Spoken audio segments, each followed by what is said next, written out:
एक समय की बात है।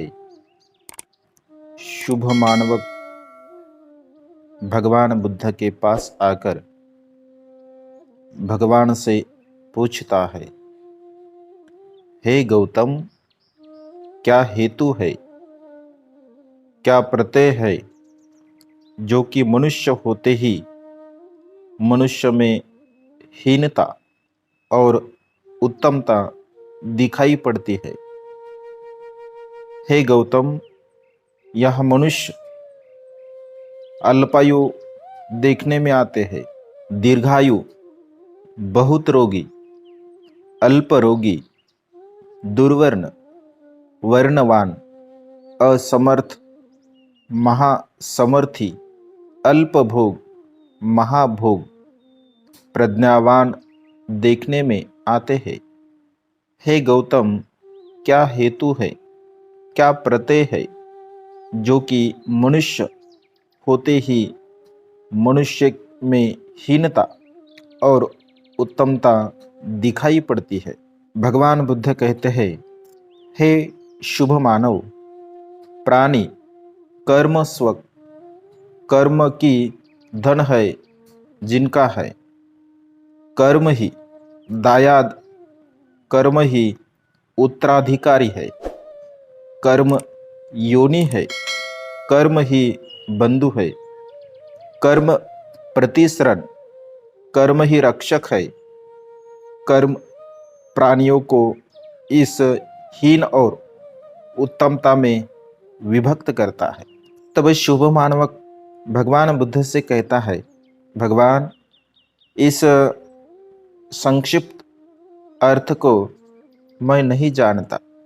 भगवान, विस्तार से विभाजित न की गई बात का अर्थ मैं नहीं समझ पाता। अच्छा हो भगवान, आप इस प्रकार धम्म का उपदेश करें जिसमें कि आपकी इस संक्षिप्त से कही बात का मैं विस्तार से अर्थ जान जाऊं। भगवान बुद्ध कहते हैं, तो मानव सुनो, अच्छी तरह में ग्रहण करो, अच्छी तरह मन में उसे धारण करो। शुभ मानव कहता है, अच्छा भो, कह शुभ मानव ने भगवान को आज्ञा दी।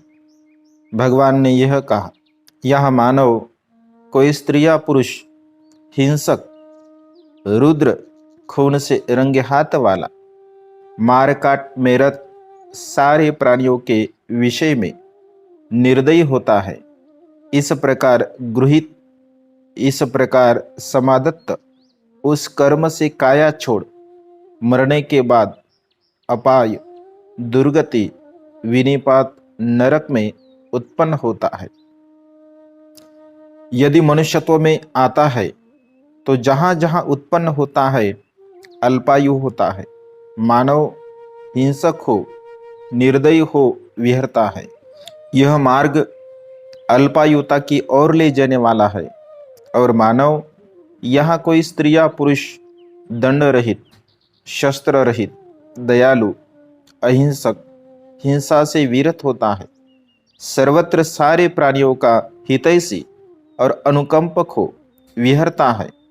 वह इस प्रकार गृहित, इस प्रकार समादत्त उस कर्म से काया छोड़ मरने के बाद सुगति स्वर्गलोक में उत्पन्न होता है। यदि मनुष्य योनि में आता है तो जहाँ जहाँ उत्पन्न होता है दीर्घायु होता है। मानव जीव हंसा से विरत होना, दयालु होना, यह मार्ग दीर्घायुता की ओर ले जाने वाला होता है। यहाँ मानव कोई स्त्री या पुरुष हाथ, ढीले, डंडे या हथियार से प्राणियों को मारने वाला होता है। वह उस कर्म से काया छोड़ मरने के बाद नरक में उत्पन्न होता है। यदि मनुष्य योनि में आता है तो जहाँ जहाँ उत्पन्न होता है बहुत रोगी होता है। मानव प्राणियों का मारने वाला होना, यह मार्ग बहुत रोगिता की ओर ले जाने वाला है। और मानव यहाँ कोई स्त्री या पुरुष प्राणियों को मारने वाला नहीं होता, वह उस कर्म से स्वर्ग लोक में उत्पन्न होता है।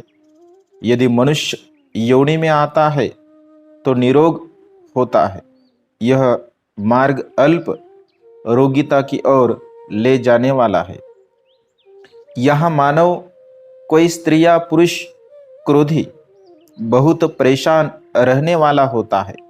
थोड़ा भी कहने पर बुरा मान लेता है, कुपित होता है, द्रोह कर लेता है, कोप, द्वेष, नाराजगी प्रकट करता है।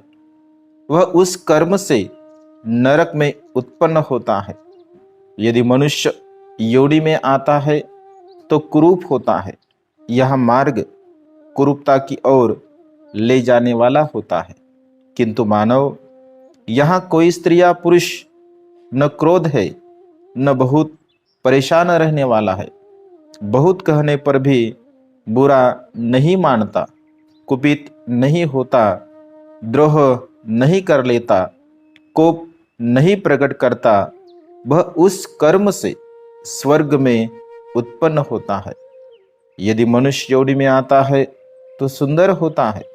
यह मार्ग सुंदरता की ओर ले जाने वाला होता है। यहाँ मानव कोई स्त्री या पुरुष करने वाला होता है। दूसरे के लाभ, सत्कार, गुरुकार, मानव वंदन, पूजन में ईर्ष्या करता है, द्वेष करता है, ईर्ष्या बांधता है। वह इस कर्म से नरक में उत्पन्न होता है। यदि मनुष्य योनि में आता है तो अल्प साक्ष्य होता है। यह मार्ग अल्प साक्ष्यता की ओर ले जाने वाला है। और मानव, यहाँ कोई स्त्री या पुरुष डाह करने वाला नहीं होता, दूसरे के लाभ में ईर्ष्या न करता, द्वेष न करता, ईर्ष्या नहीं बांधता।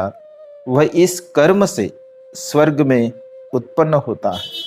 यदि मनुष्य योनि में आता है तो महिषाक्य होता है। यह मार्ग महिषाक्यता की ओर ले जाने वाला होता है। यहाँ मानव कोई स्त्री या पुरुष, श्रमण या ब्राह्मण को अन्न, पान, वस्त्र, यान, माला, गंध, विलेपन, शैया, निवास स्थान, प्रदीप का देने वाला नहीं होता। वह इस कर्म से नरक में उत्पन्न होता है। यदि मनुष्य योनि में आता है तो अल्प भोग, दरिद्र होता है। यह मार्ग अल्प भोगता, दरिद्रता की ओर ले जाने वाला है। और मानव, यहाँ कोई स्त्री या पुरुष अन्नपान देने वाला होता है। वह इस कर्म से स्वर्ग में उत्पन्न होता है। यदि मनुष्य योनि में आता है तो महाभोग धनी होता है। यह मार्ग महाभोगता की ओर ले जाने वाला होता है। यहाँ मानव कोई स्त्री या पुरुष स्तब्ध, अभिमानी होता है। अभिवादनीय को अभिवादन नहीं करता, उठकर अगवानी करने योग्य की उठकर अगवानी नहीं करता, आसन देने योग्य को आसन नहीं देता, मार्ग देने योग्य को मार्ग नहीं देता, सत्कर्तव्य का सत्कार नहीं करता, गुरु कर्तव्य का गुरुकार नहीं करता, माननीय का मान नहीं करता, पूजनीय की पूजा नहीं करता। वह इस कर्म से नरक में उत्पन्न होता है। यदि मनुष्य योनि में आता है तो निम्न कुल में उत्पन्न होता है। यह मार्ग निम्न कुलीनता की ओर ले जाने वाला है। और मानव, जहाँ कोई स्त्री या पुरुष अस्तब्ध, अभिमानी होता है, अभिवादनीय को अभिवादन करता है, उठकर अगवानी करने को योग्य की अगवानी करता है, आसन देता है, मार्ग देता है, सत्कार करता है, गुरुकार करता है, मान करता है, पूजा करता है, वह इस कर्म से स्वर्ग में उत्पन्न होता है। यदि मनुष्य योनि में आता है तो उच्च कुल में उत्पन्न होता है। यह मार्ग कुलीनता की ओर ले जाने वाला है। यह मानव कोई स्त्री या पुरुष श्रमण या ब्राह्मण के पास जाकर नहीं पूछने वाला होता है, भंते क्या कुशल है, क्या अकुशल है, क्या सदोष है, क्या निर्दोष है, क्या सेवनीय है, क्या असेवनीय है, क्या मेरा करना दीर्घ काल तक अहित दुख के लिए होगा और क्या मेरा करना दीर्घ काल तक हित सुख के लिए होगा। वह इस कर्म से नरक में उत्पन्न होता है। यदि मनुष्य योनि में आता है तो दुष्प्रज्ञ मूर्ख होता है। यह मार्ग दुष्प्रज्ञता मूर्खता की ओर ले जाने वाला है और मानव यहाँ कोई स्त्री या पुरुष, श्रमण या ब्राह्मण के पास जाकर पूछने वाला होता है, भंते क्या कुशल है, वह इस कर्म से स्वर्ग में उत्पन्न होता है। यदि मनुष्य योनि में आता है तो महाप्रज्ञ बुद्धिमान होता है। यह मार्ग महाप्रज्ञता की ओर ले जाने वाला होता है। इस प्रकार मानव प्राणी कर्मस्व कर्म प्राणियों को इस हीन, प्रणीनता, उन्मत्तता, उत्तमता के विभक्त करता है। इसीलिए मनुष्य अपने कर्म का दायाद होता है। जैसे कर्म करता है वैसे उसे फल अपने जीवन में मिलता है।